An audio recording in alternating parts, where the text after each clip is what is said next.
Just a minute or so while folks log in, because this is the first breakout session, and I think there's probably some folks are going to have a little bit of challenge of connecting in. So we'll wait just a minute more, but then we'll get rolling.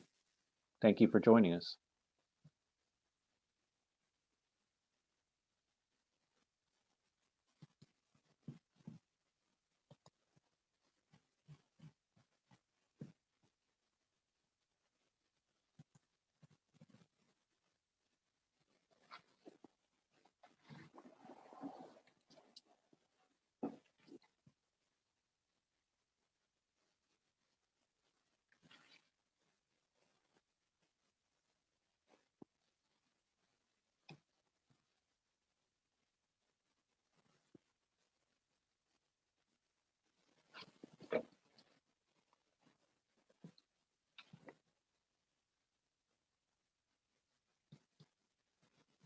Okay, let's go ahead and get started. Good afternoon, everyone. Welcome to our Multi-Faith Medicare for All Forum. If that's where you're clicking into, you're at the right place. My name is Fran Quigley. I'm your moderator this afternoon. My job is I'm a clinical professor at Indiana University McKinney School of Law, where I direct our Health and Human Rights Clinic. And I'm very proud to be a member of DSA and our Religion and Socialism Working Group, the sponsor of this conference. So if you're joining us for this conversation and you're not a DSA member, please consider doing so and joining us. There'll be information about a link to do that and put down in the chat. So we're here to talk about healthcare and faith. Now there's plenty of numbers to show us how important this topic is if we want to focus on numbers. Here in the United States, we spend twice as much money on healthcare as any comparable country, any country in history, really. Yet we have far worse outcomes in terms of life and death issues, life expectancy, maternal mortality, infant mortality, all manner of preventable illness and needless deaths. And also looking at numbers, we can see that the American people know this is not right. Exit polls after the November election show that 72% of voters want Medicare for all. But I would suggest, and I think our panelists are going to make this point today, that even more critical than the numbers is the fact that they reflect real human suffering. Now, I personally know, and I bet most of you joining us today know, people in our communities and maybe even in our families who have lost loved ones. They've lost loved ones because they couldn't afford their insulin. They lost loved ones because they couldn't afford their inhalers or because they skipped doctor visits they couldn't pay for. And you probably know other people who were bankrupted by medical costs, even people who had insurance through a for-profit company. So what we're going to learn today from our panelists is that our faith traditions uniformly find this state of affairs unacceptable. And our faith traditions uniformly demand that we make a change. So we're excited to have you join us to hear from our distinguished panelists about their faith traditions and what they have to say about healthcare as a moral imperative and a human right. So as a reminder, you can put your questions for the panelists in the Q&A box. You're encouraged to introduce each other, give a shout out for where you're from in the chat box and have that dialogue while we're talking. And we'll have plenty of time at the conclusion of our panelist presentation to share with them the questions that you provided. So I want to get right to hearing from these panelists. I'm going to briefly introduce them, and then they're going to take turns sharing with us about their faith traditions and how Medicare for All intersects with their scripture and belief. So the panelists are, you see them on your screen, Hebah Kassem. Hebah is a senior legislative manager of the Green New Deal Network. She is also a former health staffer at the Congressional Progressive Caucus Center. Reverend David W. Greene Sr. is the president of Concerned Clergy of Indianapolis and the pastor of Purpose of Life Ministries. Rabbi Robin Podolsky is a member of the Board of Governors for the Sandra Caplan Community, Beit Din, and the religious advisor to the Jewish Student Union at Occidental College. And Dr. Sanjeev Sriram of the National Physicians Alliance and the senior advisor on Medicaid and Medicare for All for Social Security Works will be joining us. He's going to break away from medical duties and join us around 2:15. So we're going to start with Hebah. Hebah, thank you for joining us, and the floor is yours. Thank you so much, Fran. Good afternoon, everyone. I'm honored to be here with you all First, I'd like to thank the organizers and the panelists for this incredible event. Healthcare is something I have always been passionate about, and COVID-19 has made a stronger case for why we need Medicare for all, especially with the disproportionate impact it has had on communities of color and low-income communities across the country. I am Muslim American, and my faith has really helped shape who I am today and my career decisions. And as Fran had mentioned, I am currently the Senior Legislative Manager at the Green New Deal Network. But prior to this recent role, I worked at the Congressional Progressive Caucus Center, where a lot of my efforts focused on Medicare for all at the congressional level. The teachings of my faith led me on this path of advocacy and commitment to ensuring everyone has access to healthcare and other basic human rights. In the foundation of Islam is an obligation to ensure that everyone's basic needs are met. And one of the 5 pillars of Islam is zakat, which means giving charity. This actually goes beyond charity and requires Muslims of means to contribute a significant share of their wealth for those in need. It goes against Islam to profit off of the suffering of people. One of Prophet Muhammad's companions, Abu Dhar al-Ghafari, pushed for a redistribution of wealth. If we look at what is happening today, especially during this pandemic, insurance companies are not redistributing their wealth. In fact, they are profiting off of the suffering. Before the pandemic, 87 million people were already uninsured or underinsured. And instead of people getting the healthcare they need during these difficult times, health insurance companies made record profits.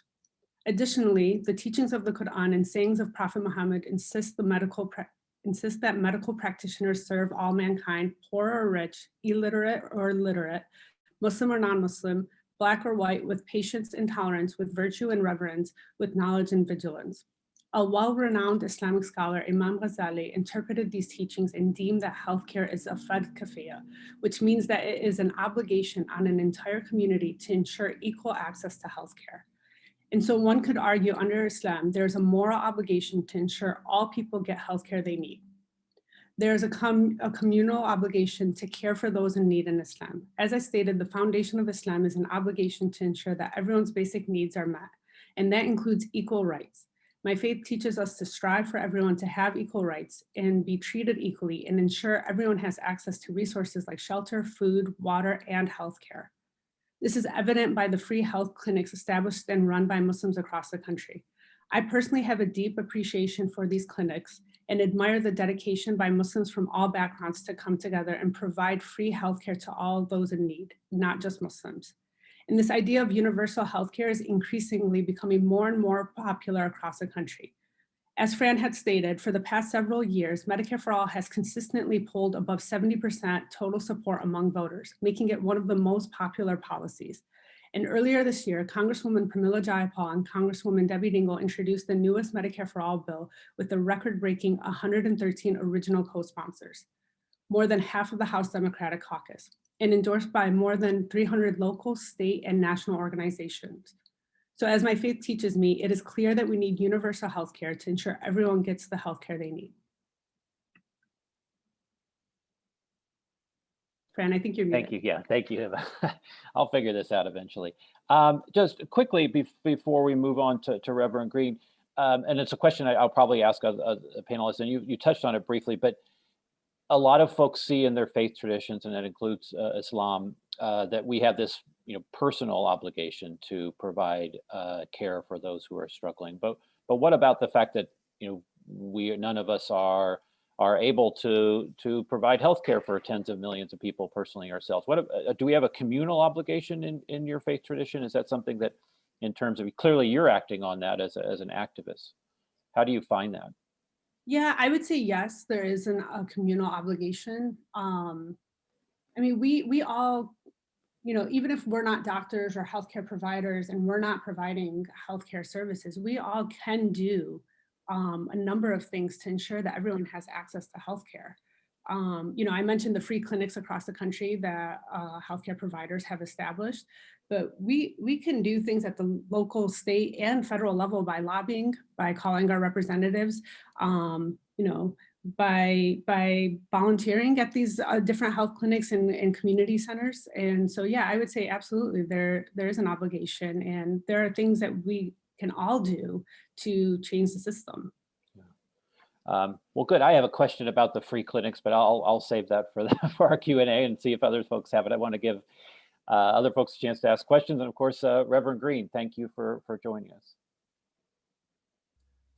Thank you, Fran. Thank you, everyone, for joining this important conversation on today.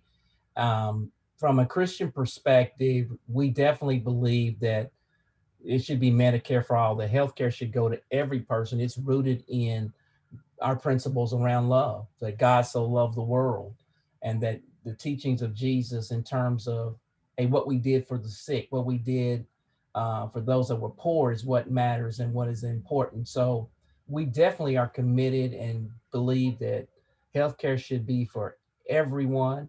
We believe it's communal in nature in terms of the advocacy work that must be done. We know individually we should all be playing our parts, but as a collective whole, we should be working together as well to ensure that people have access to healthcare. Now, as an African American, there are a number of healthcare disparities that exist. They were existing prior to COVID-19. COVID-19 is now elevated even more of them. I think it's extremely important as Christians that we seize the moment, not just to have a conversation around COVID-19, but or its vaccinations, or to elevate that conversation to address all of the disparities that have existed for some decades now in the African American communities, and mostly among poor people. A lot of it is clearly classism in terms of the wealthy have access and those who are not wealthy don't have access to quality health care and are impacted by making, life and death decisions in terms of, do I feed my family, or do I take my insulin or purchase the insulin? And those things are extremely stressful, which then leads into the mental health issues. And so these things are compounding on one another as people struggle with having access to quality health care. Thank you, Reverend Greene. Before we move on to Rabbi Robin, if I can ask you to share, because if folks haven't, if they look at the bios, you can see that Reverend Greene and I are both from Indiana. And so I'm very aware of a Reverend Greene leading a multiracial coalition in Indiana. It was one of the states that wanted to really restrict Medicaid access through work requirements and premiums, et cetera. And Reverend Greene was part of leading a multiracial coalition. Indiana is, like a lot of red states, has a very blue city, a very racially diverse main city, but also white rural communities that are most of the geographic part of the state. So if you could speak a little bit to that, Reverend Greene, before we move on, just like how that coalition came together and what you found in terms of shared interests with folks from that may have appeared to be from different backgrounds. I just think wholeheartedly that if you're going to make a difference in this area, it must be a collaborative work, in the sense that you have to find people, organizations that are like-minded and care about this particular topic. Where they actually came from, it is almost irrelevant, because as I stated earlier, a lot of this is around classism. So all kinds of people are impacted by it. It comes down to really economic level. And once you fall below a certain economic level, your healthcare accessibility and affordability definitely drops off. And so we all have that in common. And so when you can find like-minded people, let's work together to address the issue and let our, not a single voice rise and be heard, that we are unified in this, that this is not just, a certain person or a certain group, but all of us are concerned. And that's the reason why I really enjoyed this conversation on today, because it's different faiths coming together, but we all have a concern about the welfare of mankind. Thank you. And I'll just add one thing, is that Reverend Greene was modest enough not to mention it, but it was successful in a state with a super majority for Republicans, with a governor who was Mike Pence's lieutenant governor and his successor. They blinked and they backed away and dropped the work requirements when they saw folks from all kinds of different racial, faith, community, rural, urban backgrounds coming forward and literally marching on the State House about healthcare. So it was and I'll drop an article in the chat, or folks if they're interested in seeing what was done by Reverend Greene and others. So, Rabbi Robin, thank you for joining us. And please share with us. You actually have written about this topic, so I want to try to drop that in the chat as well, that you've written about Medicare for All too. Or maybe you already intended. I have, and I will drop a link into the chat. I've got it queued up. Let's see, here we go.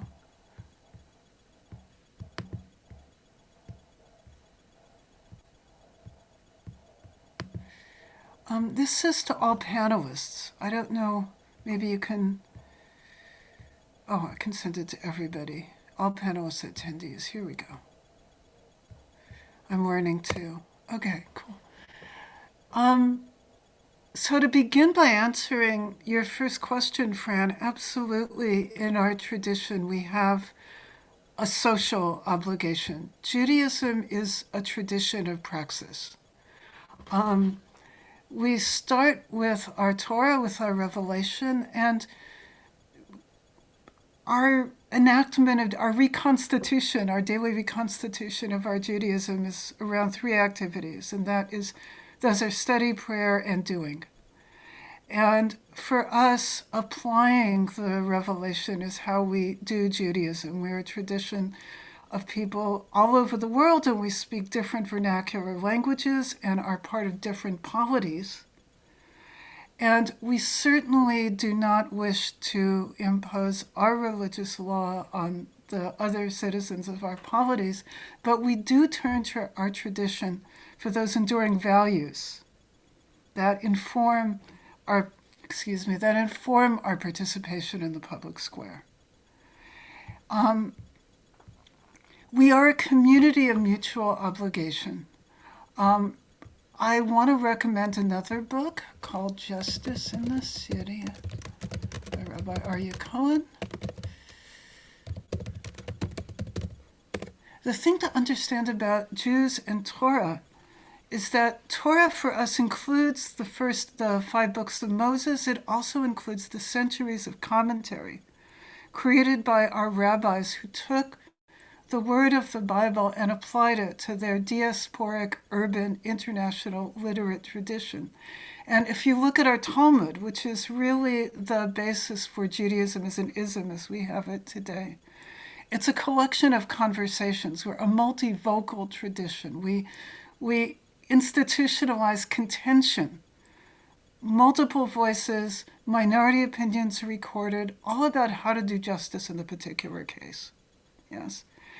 And we all agree that the provision of health care is a social responsibility. The only question is how to meet it. If you look at Maimonides, the great medieval philosopher who was also a physician, actually to the Sultan, he taught that for a Jewish scholar to find a location fit to live in, there has to be a physician present and a soup kitchen in addition to a synagogue. We believe in caring for the body as well as the soul. When we pray daily, we address God as the author of healing. And it's our aspiration to be in the image of God. The first thing we learn about the human is we're created in God's image. And we don't believe that God has a physical image. It's a question of how do we embody the character of God? How do we be loving and compassionate like God is loving and compassionate? And the responsibility to heal is included in that. If you look at some of the texts that I reference in the article that I shared with you, it's the Black Lives Matter and Jewish case for Medicare for All. If you look at our Bible, we learn in Leviticus 19:16, you will not stand over the blood of your fellow. It's usually translated in English as you will not stand idly by while your neighbor bleeds.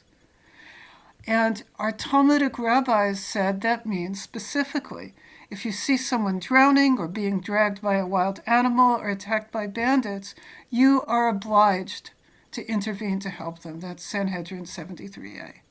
And from this, Maimonides derives an even stricter law. If you see someone drowning or attacked by bandits or attacked by a wild animal, if you are able to hire others to rescue, you are obliged to do that. This immediately takes it out of immediate emergency. If you see someone dying slowly by tuberculosis, if you see somebody ill, if you see somebody in any physical danger, and you are able to hire, and you do, and this applies to a community as well. We learn in our book of Jewish law, the Shulchan Aruch, the Torah gave the physician permission to heal. This is a religious obligation. And if the physician withholds services, it is considered as shedding blood. We learn in the next verse of the Shulchan Aruch, the physician does get paid. The doctor does get paid for the time in which they spent not doing something else. So, if the physician is not allowed to withhold, and if they must get paid, then the community is responsible to pay the doctor. And we learn in Talmud Bavli Bava Batra 8b, the townspeople make rules for measures and prices and wages and may fine those who violate the norms. See, in our tradition, we don't believe in an unregulated marketplace. We assume that we have in a community as a series of relationships. And it's meant to lift everyone up. That is our general approach to this question of Medicare for all. That the good and welfare of everyone is everyone's responsibility. And that is, so that informs how we participate in the public square on the question of Medicare for all. Finally, like Islam and Christianity, Judaism is not embarrassed to embrace creatureliness, to embrace being created, being mortal, being vulnerable. You know, in America, there's this myth of the self-made person. We don't think we made ourselves. We think the Creator made us. Made us to be vulnerable and interdependent. Everyone's going to need health care. Everybody has a body. Everybody's going to die. You know, it's part of the deal. And we're not embarrassed about that. And we're not embarrassed to be kind. You know, we don't valorize ruthlessness, this heroic, atomized individual.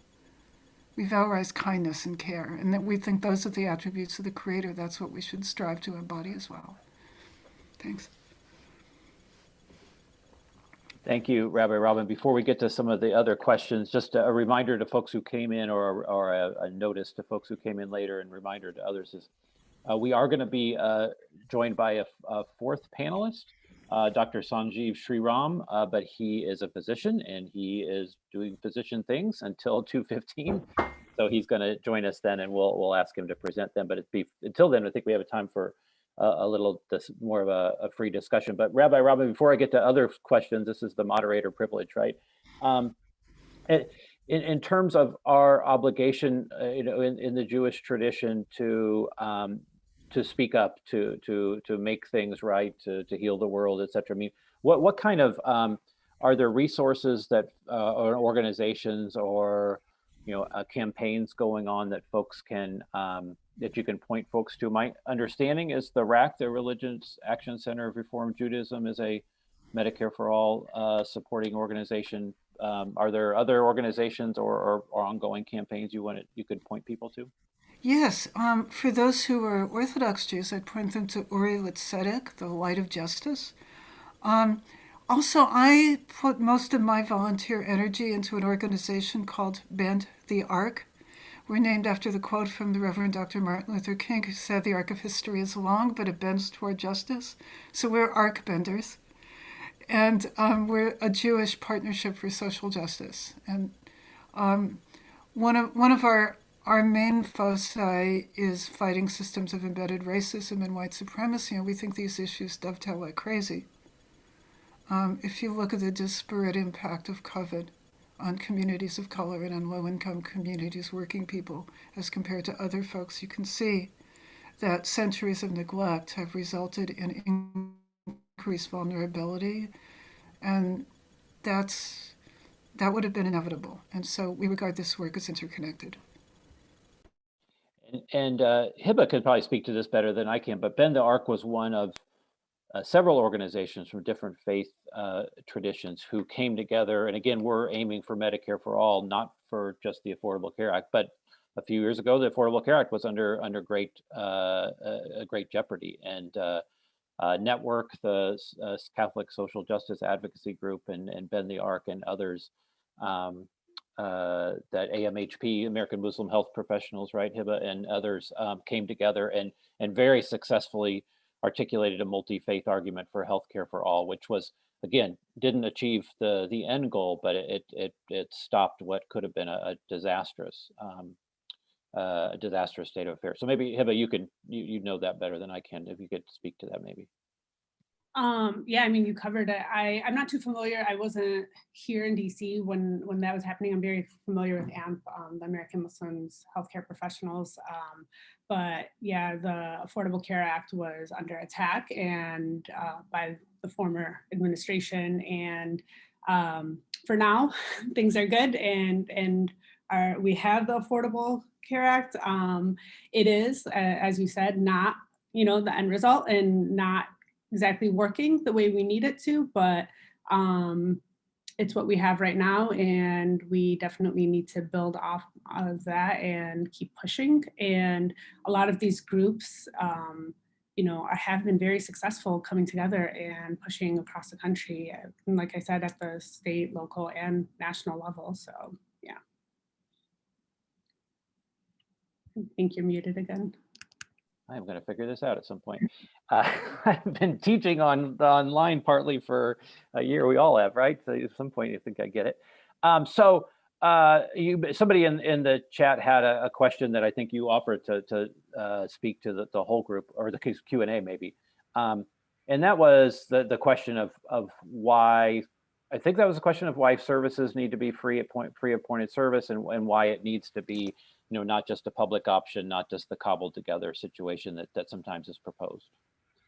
Yeah, so I dropped a link for a comparison document. This is comparing the Medicare for All bill in Congress, in the last Congress, in the 116th Congress, to Medicare for America, which was the public option bill. I actually don't know if that was reintroduced, because I mainly focus on Medicare for All and what's happening with that. But Congresswoman Pramila Jayapal actually just explained it perfectly. When you have a public option, it gives health insurance companies, I guess, the upper hand, and they can game the system, because then what they'll do is they'll push all of the sick people off of their health insurance plans because they want to make more money, and force them into the public option, which will then overwhelm and exhaust the public option. And so if anything, they will just profit more from a public option, and people will not have access to good quality, comprehensive health care, because the public option then won't be able to keep up with all the sick people. So, and there's it's a comparison doc that shows what you get with Medicare for All, universal health care plan, and what you get with a public option. And public option, it comes down to, you don't eliminate private insurance companies. And if you can't eliminate them, then you can't guarantee universal health care. It's just that simple. And I think that's, to your point, I think in your main remarks, it's certainly been proven in the last year, right, where health insurance companies made a lot of money, believe it or not, in the pandemic, because we weren't going for our primary care visits, and they continued to take in. So they survive. As long as the system's like this, they're going to survive and prosper. If I may, I want to relay one of the questions in the Q&A that Reverend Greene did address directly, but I think the question was kind of interesting, and the question was, why don't evangelicals support Medicare for All? But and Reverend Greene, you can correct me if I'm wrong, and please do so. That might be better phrases. Why do white evangelicals not support Medicare for All? Because you yourself come from the Baptist tradition. We had some of our core presenters at the first session of this conference who come from the Black Baptist tradition, and it seems from what I've seen and heard that in terms of the African American communities, there is more support for healthcare access for all. Is that fair to say? And why do you think that might be different? Yeah, I mean, I would say that that's a very fair statement, Fran.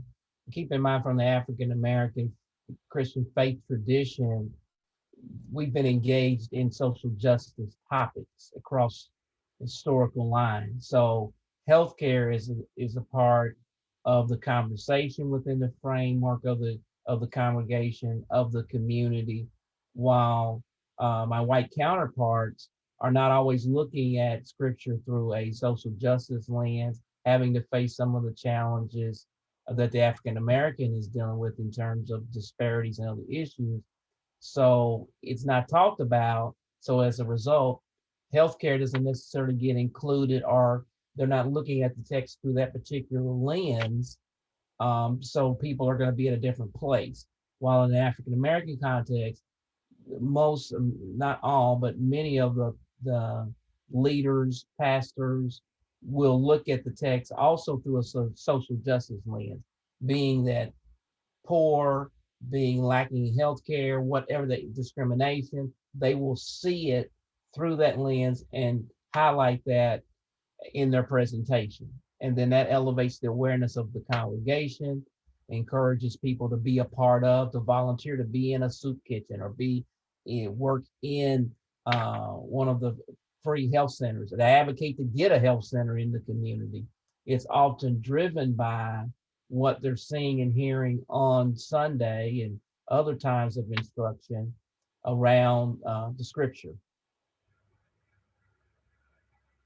And do you see that as, there's a challenge for any of us working in the space where we're directly responding to folks in the community, the current need right in front of us compared to the universal fix, right? Do you find that that folks in your congregation, I think someone asked the question, how do we how did our congregations get to thinking that justice broadly was a priority, but in particular healthcare justice? Do you find that the individual struggles of families and neighbors lead to folks being ready for not just helping out Aunt Sue who can't afford her insulin, but also to change the whole system so that there is, all the Aunt Sues can get access to the care they need? Yeah, and I agree with the person who put it, I think, in the Q&A. It starts with leadership. You do need leaders who are sympathetic to the cause, understand it, and help encourage others to join, to be, this is the right thing to do. Because otherwise people are busy today, right? We're competing for everybody's time and attention. So leadership has to speak to this, encourage it, empower people, advocate for the disenfranchised. And so that people feel like, okay, this is something I can do. I can, I may not can, change the world in one swipe, but I can at least do this as a part of getting to where we need to be and being concerned for all people and not just some people. Thank you, Reverend Greene. Rabbi Robin, there's a question here, which I think you touched on a little bit about the interconnectivity of all of these issues. You mentioned, again, your piece was all about that Black Lives Movement and Medicare for All and Judaism are all intertwined, right? So I think that I'm going to read this if folks haven't seen it, but healthcare status of the population is directly connected to environmental justice, housing justice, criminal justice, social justice, economic justice, racial justice, etc. Why aren't all of these issues considered basic human rights by all faith traditions? How might justice for all impact the costs of Medicare for all? And I think that human rights part, to me, maybe that's just because it's part of my day job. But I mean, oftentimes people think this would be a good thing, right? It'd be nice if everybody had the medicine and care and housing that they need. But the idea of entitlement and that this is a right as opposed to something that it'd be nice if the church or the synagogue or the mosque can come together for some charity. I mean, what about the rights language? Is that something that you find to be a challenge in your tradition? No, I mean, I don't find it to be a challenge. And I wouldn't presume to speak for other traditions, although I do think that the idea of createdness and the sanctity of human life is common to at least all of the Abrahamic traditions. But in terms of rights, I mean, Judaism is a community of mutual obligation. It assumes what in our community, where we are on our calendar is we celebrated Passover, the liberation of the slaves, and we're marching towards Sinai. We're going to celebrate the holiday of Shavuot, which commemorates the reception of the Torah at Sinai. And what you can say about that is people ratified their freedom by undertaking the honor of a covenant of obligation, right? And remember, the people who escaped in our text were a mixed multitude. It wasn't an ethnos. It was a mixed multitude. What united them was a kind of a constitution, this breed, this covenant of mutual obligation. And we see that not something we want to impose on the world, but as a model of what we could offer to the world for how people can organize into just societies. You know, the assumption is, yes, everyone does have rights, everyone does have responsibilities, and the rights and responsibilities uphold each other. And one of those is to see that nobody falls through the cracks, that nobody comes to the city a stranger and is left to go unaccompanied and unfed and not cared for medically. And it is a communal tradition. It's not only about individual spirituality. It's very much about how we enact our Judaism, how we do holy work, is by being of service to one another. Well, when you're talking about Judaism being a community of mutual obligation, I see Hebah and Reverend Greene both nodding their heads very strongly. So if I can, just maybe because that's at the core of this, right? And again, I think that's some of the challenge on healthcare, because we do some, the community does some, and there's pieces, but the pieces don't come together and cover everyone. Otherwise, we wouldn't have 500,000 people dead from COVID, right? We wouldn't have tens of millions of people uninsured or insured, underinsured, where they can't afford their copays or their deductibles, and they cut their pills in half, right? So if I can, let me just start with Hebah and ask Hebah and Reverend Greene to speak to the very same question. I mean, you know, what does your tradition say about just broadly mutual obligation, that we, betraying my own tradition here, brother's keeper, right? So Hebah, what does Islam have to say about this? Again, you spoke to it a little bit, but. Yeah, I had touched on it, and this is also, I think, common among a lot of faiths, and it's very simple.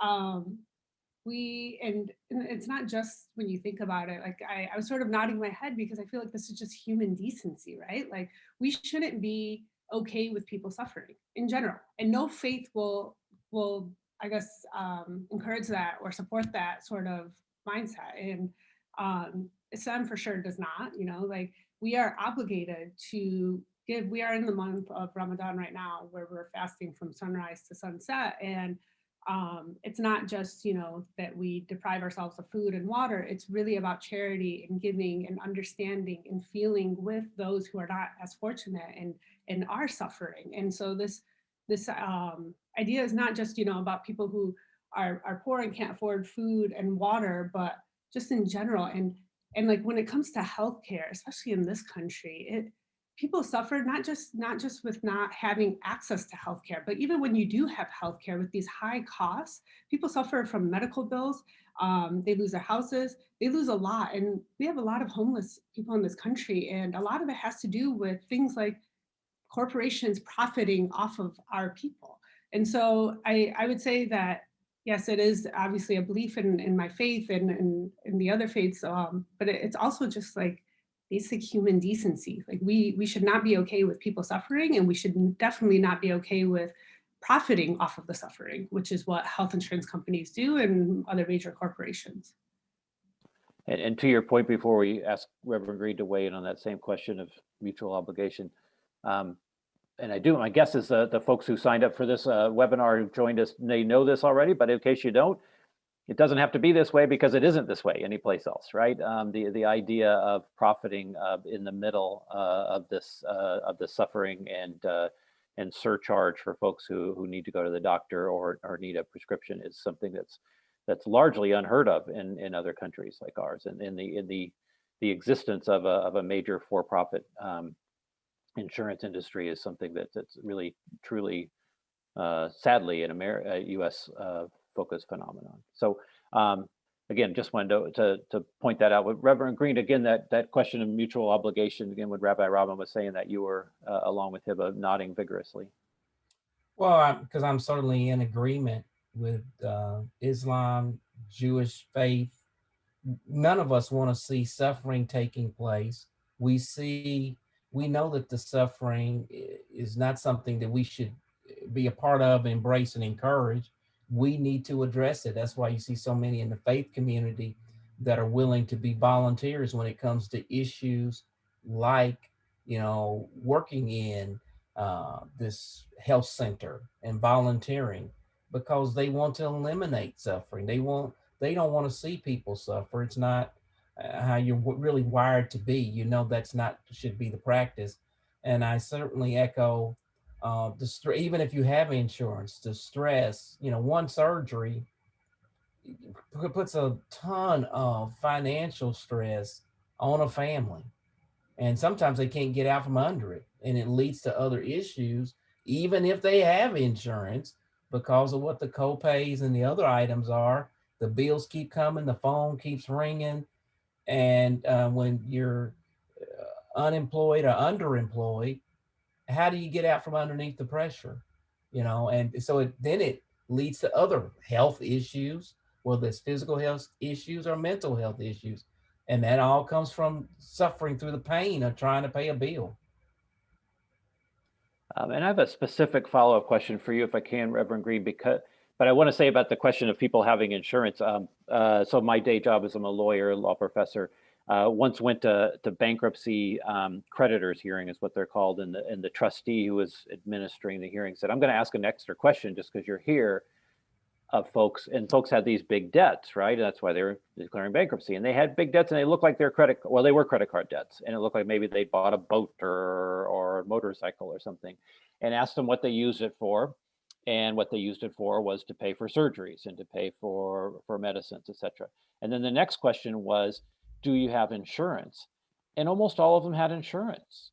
Either the insurance company had refused to cover, and there's lots of studies out there if folks want to see them about wrongful denials of coverage. Again, these are companies in the business of making profits as much as they can, but also copays, deductibles, etc. Just pulled people down. But my question for Reverend Greene, again, just betraying the fact that we're from the same community. We're from a community where arguably the major corporate citizen is a pharmaceutical company, and arguably number two is a for-profit insurance company.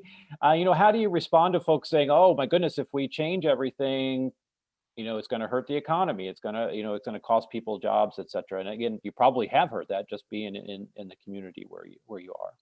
How do you respond when folks say if we change healthcare to be a communal government focused obligation that there'll be some negative byproducts? Well, I usually start with, I don't think a community benefits by having sick people in it. That sickness is going to spread and impact others. I mean, and I've seen some, studies in terms of, it costs a ton. I mean, why are we going out saying we want COVID-19 and we're going to make it free? Because they understand that if we don't get the vaccine out there, and there's a lot of people walking around sick, that there's going to be a greater impact on our community because we don't have these people vaccinated. There's a greater cost. So they're willing to say, we can do that for free. They're not saying that about other areas in medicines, insulin, et cetera, but they should be, because we're going to be impacted by it. Whether that's physically or mentally, there's going to be costs associated with not taking care of sick people. That's where I begin. I still believe that greed drives a lot of this in terms of why is it the price in America for insulin is one price, but it's a totally different price in Canada or other places.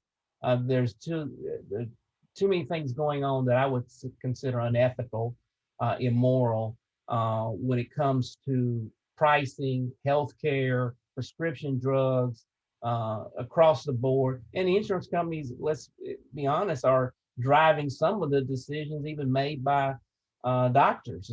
It's the insurance company, what they're willing or not willing to pay for. Absolutely. And Hebah wanted to weigh on this question too, I believe. Yeah, I absolutely agree with Reverend Greene. And so two things. One, when we have healthy people, they can work and they can contribute to the economy. So that just, it's really that simple. Like the more people you have who are able to work, the better it is for the economy as a whole. And then two, Fran, I just wanted to touch on, you had said like people, they ask, how are we going to move to the system? And this has been, a conversation, and people have been worried about this from Medicare, Social Security, the ACA. And now what do people say? Don't touch my Social Security. Don't touch my Medicare. Do not get rid of the ACA. I would like my health insurance. I don't want to give it up. So it's always been this, well, we don't want this change. And then once you establish it, people are like, oh, this works. We have good benefits. When my father got his Social Security and Medicare, he was the happiest person alive. He was like, I have Medicare. I'm okay now. I can go to the doctors and get the healthcare that I need. So once we establish the system and people are opted into it, they're not going to want to get rid of it. And we've seen that time and time again over the years with all of these policies and systems that we have established. So I'm confident that once we do achieve Medicare for all, majority of the people, if not everyone, will be very happy with it. Right. And that's one of the arguments for keeping programs so universal, right? One anecdote is that my wife worked for our local member of Congress during the Affordable Care Act, during the Obama administration when it was being enacted. And they had protesters outside of their office saying, keep government hands off my Medicare, which showed a fundamental civic gap in Indiana's education, as well as but to your point that folks, once they get it, it's really important to them. Rabbi Robin, you wanted to speak on this too. Yeah, I was struck by something that the Reverend said about greed driving decision making. And I think it's really important to acknowledge one of the scare tactics used to propagandize against Medicare for all is the specter of rationing care. And I think it's imperative to acknowledge that we have rationed care, that we already have people making decisions about what's too costly to pay for, and the people making those decisions are not public servants. They're people whose job it is to make the insurance industry as profitable as possible and to help them pay out as little as they can. And so, yeah, there will still need to be conversations about what are best practices as they emerge in the medical profession, and what is the most efficient way to do something and the most cost-effective way, and how to get it to as many people as possible. And the question is, those conversations are going to happen, so do we want them to be in the hidden rooms of insurance companies, made by bean counters whose job it is to save insurance companies money? Or do we want those to be open conversations held by public servants whose job it is to care for the health of the people who live here? And if I may, and maybe it's you, Rabbi Robin, so I'm going to give you the first shot at this, but to the question or the point that Reverend Greene made about how interconnected we are, even if we do have access to great healthcare, but our neighbor does not. On a global level, that's literally today's headlines, right? Is that we're finally at the point where adults in the United States get access to this vaccine. Hooray! Folks are dying by the tens of thousands in India. The vaccine is not being made widely available despite government funding for its research and creation. We've handed over monopoly patents to corporations, which are not going to let generic access to the vaccines happen in sub-Saharan Africa and the developing world, the global South. That's again, that's for existential, selfish issues. That's not wise, right? But that it does underscore how interconnected we are beyond even just here in the United States. And speaking of interconnected, again, Rabbi Robin mentioned it, but I want to give Hebah a chance to address this, because that's kind of your job with the Green New Deal Network, is how environmental justice and economic justice and healthcare justice come together. I mean, how do you, what's the elevator pitch in your new day job about how this all comes together, and that healthcare justice and environmental justice and criminal justice are all of a piece? Yeah, so the Green New Deal Network, I guess I could talk about, because it's a new organization, and it's actually a network of 15 groups, and it's climate groups, environmental justice groups, and labor, all at the table making decisions. And we are actually dropping our bill, the Thrive Act next week. Congresswoman Debbie Dingell, who is the lead champion on Medicare for All, is pushing for this. And the Thrive Act has many different components, but it's calling for $10 trillion over the next decade, where at least 50% of the funding will go to frontline communities. And healthcare is a big aspect of that, because when you combat the environmental injustices in these communities, and then it helps with their health, because a lot of what we're seeing in a lot of communities of color and low-income communities is that, high rates of pollution and man-made and like decisions made by corporations are contributing to people's health. I worked in Southwest Detroit for a little over a year, and I worked on providing health services and health education. And that part of Michigan is one of the highest polluted districts in the country. And there were children and babies as young as 6 months old who had asthma because of the pollution. So yeah, it is all interconnected, all intertwined. And part of the reason why I switched over is because with the new administration and just the change in the political climate, this is the time to combat climate crisis, and it will help with healthcare and just people having just, I don't know how to frame this, just like overall helping their health. And I'm the senior legislative manager, so I'm pushing at the congressional level. So I just switched over from the CPC Center over to the Green New Deal Network, where I'm working with a lot of the same offices. A lot of these congressional members who are fighting for healthcare are also fighting environmental justice. So yeah.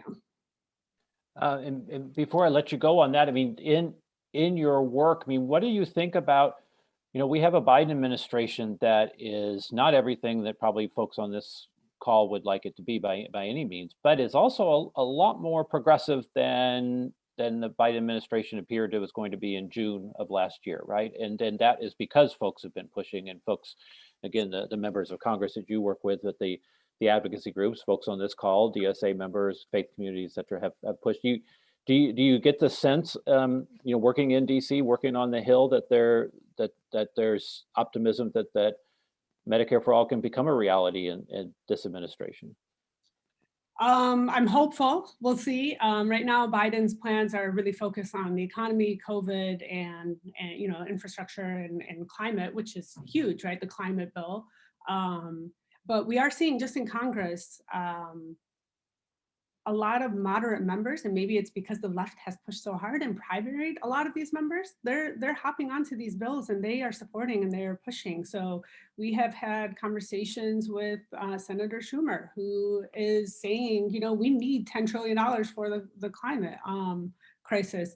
And just yesterday for the Thrive Act, a member I've never heard of, Jason Crow, asked to be a co-lead on the Thrive Act. The Thrive Act is a very progressive legislation. It's a bill, it's not a resolution. So the Green New Deal is a resolution. This is a bill calling for $10 trillion over the next decade. And moderate members are also shifting. So there is definitely a political shift in DC.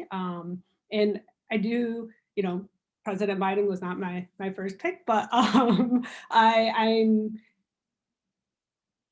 I guess I could say I'm satisfied with the direction things are going, and it definitely is more progressive than we expected it to be. And maybe it is because of COVID, maybe it is because of the left pushing so hard, maybe it's just a combination of all of these factors, but there definitely is a political shift, at least in Washington, DC. Well, that's great, and it is an opportunity, and I think that Matt put it in the chat, is that these didn't come out of a vacuum, right? Folks are getting more progressive because they've been pushed by a lot of advocates, and that includes the DSA. So this is a DSA-sponsored conference, and I and others here are happy to be members of it. So there is a link in the chat for, if you're not a DSA member, to consider joining us.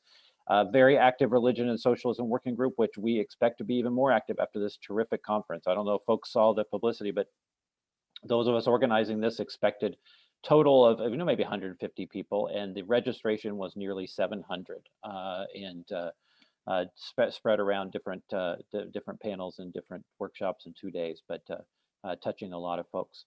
I want to pose this question to Rabbi Robin that I really thought was interesting in the Q&A, and Alan Perez pointed out, and this is very much it's a theological question. I think he said, is that I ask if there are theological bases to say that aspiring to have an unlimited profit is a sin. Can you say this out loud? Oh, sure. What do you think? Yeah, absolutely. I mean, as I indicated, I mean, look at our prophets. Look at the pre-exilic and post-exilic prophets who said the temples were destroyed and the land of Israel was overrun by imperialist conquerors because there was no social solidarity. Because the wealthy and the ruling class hoarded everything for themselves. They ignored the widow, the orphan, and the stranger. If you look at who those categories of people are, they're folks who don't have the protection of a powerful man in a patriarchal system, right? And they're the people upon whose fate a society should be judged. Absolutely. We pray every day in our liturgy, Ram V'Nisa Gadol V'Nora Mashpil Galim. We pray to a God who throws down the arrogant and raises up the fallen, and who helps the poor. Ozer Dalim, it's in our liturgy. Absolutely. And Reverend Greene, if I could ask you, and I don't know if folks can see it in the Q&A, but you drop some scripture on them in response to Alan's question. Yeah, I put Luke in there. I also want to put Deuteronomy 15 in there, because the scripture clearly teaches that those who have the means, they are to generously share and help others.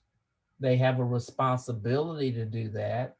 It's something they're supposed to do. We know there's going to be needy and poor people always in the world, but the Bible lays out that people who have resources are to help those who do not have the resources. That is something that is consistent. And so to be all about as much money as I can make and being greedy will go totally against the Christian faith and the other faiths that are represented on this call. If I could zoom out a little, and again, if you all want to use this as a launching point for some other points, but this is a democratic socialist conference. It's a religion and socialism working group. I'm of a certain age and grew up here in the U.S., and so that has been that word socialism has been a challenge. But what I think I hear from you all, and certainly what you hear from others in this conference, is that that socialism, the tenets of socialism, do match up well with our respective sacred scriptures and traditions. I mean, what do you think of the prospects for quote unquote religious socialism, in your own tradition? I guess. So let me, if I could start with Rabbi Robin, about not a tradition of Jewish socialism, a renewed tradition, right? Because there's been some of that before. I mean, what do you think of the prospects of that here in the U.S. going forward? I think they're looking bright. I think this new generation of young Jews did not live through the Cold War, did not live through the scare tactics that unfairly conflated socialism with Stalinism. I think that they're prepared to judge the case for socialism on its merits.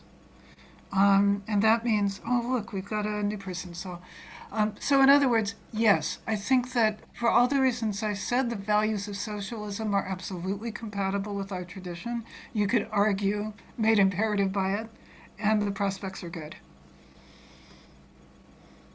Wonderful. Thank you, Rabbi Robin. I want to give Hebah and Reverend Greene quickly a chance to respond to that. And then we're grateful to have Dr. Sriram join us. I know he's been doctoring, so we forgive him. But since a panel on healthcare, you're allowed to be a little late because you're providing healthcare, right? So, but Hebah, do you want to answer you can respond to that question about the prospects? Again, you are of the generation that didn't deal with the Cold War, right? So do you think you and your generation are more ready to embrace a socialism that has a strong faith component to it?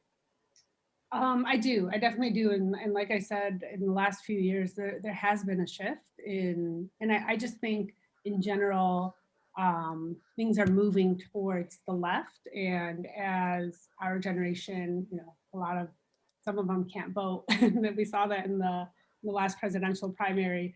But it's just, everything is just shifting, and people see, you know, the problems with the systems that we have in place. And so I do think, and I'm hopeful that these younger generations, and we are, like you said, we haven't had to live through the Cold War, and we've been more privileged, and definitely just more privileged, and had a lot more opportunities than our older, you know, the older generations. Like I definitely have had more opportunities than my parents, and my parents made a lot of sacrifices for me and for my siblings. So yeah, I definitely think that with the new generations, things will change and shift way more to the left. Well, thank you. And I'm going to put in the chat that there is a very a new but incredibly fast-growing active DSA Muslim caucus that actually has a parallel session going on right now. So, but I'm going to put in a chat the link to the Twitter account. But before we go to Dr. Sriram, Reverend Greene, you know, what do you think about the prospects of actually, you know, the word socialism and embracing this broader systemic change within faith communities now? I wholeheartedly believe it's going to take place, and it will be embraced, because especially for the African American community who's looking for criminal justice reforms, given what has happened with, you know, the George Floyd situation, et cetera, as well as what's going on with healthcare and the disparities that we're seeing. I just see it continuing to rise and embracing of a religious socialism movement of some sort. Great, thank you. And again, I want to give a quick reintroduction to Dr. Sanjeev Sriram, who is a physician of the National Physicians Alliance. He's a senior advisor for Social Security Works programs on Medicaid and Medicare for All. Again, thank you for joining us. And we're coming up against it a little bit on time. We've got till 2:45. But maybe if you can share with us for 5 or 6 minutes and give folks a chance to close out, we appreciate you being able to squeeze us in on a busy day. Yeah, and apologies again for being late. I appreciate the opportunity to share. My name is Sanjeev Sriram. I grew up Hindu in these United States. It's a minority faith in America. It's one of the largest religions in the world historically and in Asia. And I think that dynamic of being a minority in your found home versus like having, you know, kind of be the majority, like what in the land of your heritage. I think it creates an interesting dynamic, and it really informs a lot of perspectives on power, that, you know, you really cannot take too much for granted, that you understand that your freedom to be, you know, a Hindu, like you know, to be of a minority faith in this country is a delicate thing. I mean, it's something that, you know, is legally tolerated, but is it accepted? Is it embraced? Is it celebrated? I mean, these are all like the more complicated questions. So, you know, to me, I think that, and the way that I kind of look at this, and I look at Medicare for All, is that I look at the legal challenge of making healthcare a human right for everyone. The idea of embracing, you know, healthcare as a human right, regardless of, you know, where you live, what you earn, what you look like, and what your immigration status is. I think that like the country's got a lot to do with like learning to embrace, and, you know, not beyond just like legal tolerance, but actually embracing and celebrating that humanity. I think we have our work cut out for us. I'm optimistic, because I think that, you know, to be a person of faith is to be optimistic. But I don't have any misconceptions or delusions about the work that's ahead of us. That's wonderful. Again, we have a couple of seconds. If you can share a little, because I do see you have the sweatshirt on. I was hoping you'd wear the whole, but I threw into the chat that your Dr. America Twitter account. But you can explain to folks, I mean, you know, what you're doing and why you're doing that. Why, you know, what's the you know, what are you aiming for when you're reaching out and making the case for Medicare for All that way? Yeah, Dr. America came out of my wanting to be a health justice activist and to kind of rewrite the script of what it means to wear a white coat in health justice and health policy spaces. I fully recognize that the history and the establishment of American medicine has really been one of authority and patriarchy and patronizing towards people. And I believe that it's time to rewrite that into a script about partnership, and where it's really about like putting health providers and patients on equal footing and looking at it as a journey together, rather than one of authority and someone who is fortunate enough to receive that, that help. And so, with being, with Dr. America, I wanted to kind of sort of rewrite a lot of, flip a lot of scripts, appropriate some symbology, and really kind of start giving people some ideas and spaces of how to imagine health justice in America. Well, that's wonderful. And so let me we literally, the way we do this online is that it's like we're in a room in a conference. We got to vacate the room so the other groups can come into the room. And I do want to pitch to folks who are on that we're going to have other panels, whole set of other panels after this, panel on Black church radicalism, on mutual aid, on democratic eco-socialism, and the alliance of labor and faith. But I'd like to conclude by giving each panelist a chance to, well, you can say whatever you wish, but also there's a question, it's kind of a broad question that maybe you want to address by Jamie Ballinger in the Q&A. And the question from Jamie is that, how do we tell folks in our communities, and maybe that's folks in our faith congregations, maybe that's folks in the broader community, that we, if we have an obligation to our neighbor, that we recognize that folks who are struggling with access to not just health care, but also housing, justice from the criminal justice system, incomes, ecological issues, etc., that they are our neighbors. So I guess maybe one way to look at that is, what does the faith community have to say to the broader challenge? So if you have any last thoughts about that, maybe I'll start with, we'll go the reverse order of what we did before. Maybe Rabbi Robin, you could go first, and then we'll do Reverend Greene and Hebah. What I've learned in pandemic is a community of shared values was absolutely life-saving in isolation. So this is a situation where doing the right thing is also the good thing for oneself, to find community, to find comrades, find people who share a vision of the world, maybe one that comes out of your mutual faith, and do that work together. And you'll find that not only are you feeling that your life has purpose, your life will also have joy. Beautiful. Reverend Greene. I will just remind people of the words of Dr. Martin Luther King when he said, of all the forms of inequality, injustice in healthcare is the most shocking and inhumane. Thank you. Thank you. Hebah. So I would echo what Rabbi Robin said and point to the pandemic. Other countries definitely handled this pandemic a lot better than us, and we all suffered. We all suffered during this pandemic, and we're still in it. And so I think COVID-19 really made a strong case that our healthcare system does not work. We all suffer with it, and we need a drastic change. So, yeah. Thank you. Dr. Sriram. I frequently point people to the fact that I've never taken care of a patient with a complex diagnosis, be it cancer, epilepsy, severe asthma, and found that the condition chose them because they passed means testing, because they, frequently a lot of these illnesses are the direct result of us not doing a greater job taking care of each other. And a lot of healthy people are healthy because they've got people taking care of each other.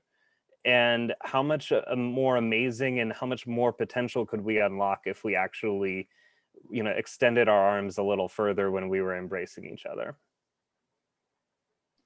Oh, it's beautiful.